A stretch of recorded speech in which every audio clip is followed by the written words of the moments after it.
రుణమాఫీపై కాంగ్రెస్ నాయకులు రైతుల అకౌంట్స్లో డబ్బులు పడ్డట్టు ఎగిసిపడుతున్నారని బీఆర్ఎస్ నాయకులు పాల సాయిరాం విమర్శించారు. రాజీనామా హరీష్ రావుకి కొత్త కాదు. ఉద్యమంలో ఎన్నోసార్లు రాజీనామా చేశారని, ఇప్పుడు కూడా కాంగ్రెస్ పార్టీ రుణమాఫీతో పాటు 6 గ్యారంటీలు 13 హామీలు అమలు చేస్తే హరీష్ రావు రాజీనామా చేస్తానన్నారు. సిద్దిపేట జిల్లా కేంద్రంలోని ఎమ్మెల్యే క్యాంపు కార్యాలయంలో బీఆర్ఎస్ నాయకులు పార్టీ మీడియా సమావేశం నిర్వహించారు. కనీస అవగాహన లేకుండా కాంగ్రెస్ పార్టీ నాయకులు హరీష్ రావుపై మాట్లాడుతున్నారని ఆయన అన్నారు. వానాకాలం పంట పెట్టుబడి నేటికి దిక్కులేదు, నిరుద్యోగ వృత్తి లేదని అన్నారు. కాంగ్రెస్ నాయకులు అవాకులు చవాకులు పేలితే ఊరుకునేదే లేదని, కాంగ్రెస్ కమిటీల పేరిట కాలయాపన చేయడం వారికి అలవాటన్నారు.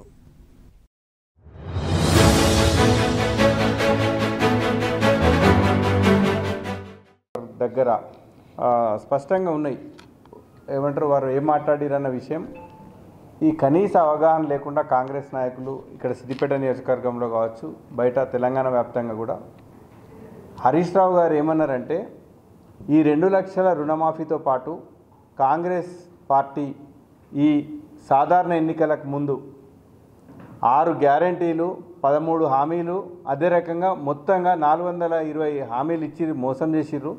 మీరు ఇచ్చిన 6 గ్యారంటీలు 13 హామీలు ఈ 2 లక్షల రుణమాఫీ ఏకకాలంలో కనుక అమలు చేస్తే తప్పనిసరిగా నేను రాజీనామా చేస్తానని అన్నారు. గన్ పార్క్ దగ్గరికి ఏప్రిల్ 24 నాడు ఓపెన్గా ఛాలెంజ్ చేసి, మీరు రండయ్యా ముఖ్యమంత్రి గారు, మీరు అయ్యా రేవంత్ రెడ్డి ముఖ్యమంత్రి గారు రండి, మీకు దమ్ముంటే నిజంగా మీ 6 గ్యారంటీల మీద మీరు తెలంగాణ ప్రజలకు ఇచ్చిన ఏదైతే బూటకపు హామీలు ఇచ్చి అధికారంలోకి వచ్చిర్రు, మీరు ఇచ్చిన మీ మేనిఫెస్టోలో మీ సోనియా గాంధీ గారు తుక్కుగూడలో డిక్లరేషన్లో ఇచ్చినట్టుగా, ఆ విజయబేరి సభలో ప్రకటించినట్టుగా 6 గ్యారంటీలు 13 హామీలు ఈ 2 లక్షల రుణమాఫీ మీరు అమలు చేస్తే నేను రాజీనామా చేస్తాను.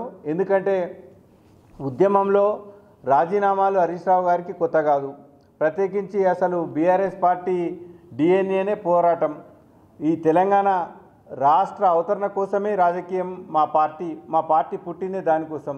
ఇంకోటి మీరు చూసిండ్రు, తెలంగాణ ఉద్యమం కోరినప్పుడల్లా, ప్రజలు ఆదేశించినప్పుడల్లా రాజీనామాకు వెనుకాడని నాయకుడు మా హరీష్ రావు గారు. అసొంటి హరీష్ రావు గారికి రాజీనామా చాలా చిన్న గడ్డిపోచలాగా పదవులను వదిలిపెట్టిన చరిత్ర కేసీఆర్ గారికి, హరీష్ రావు గారికి.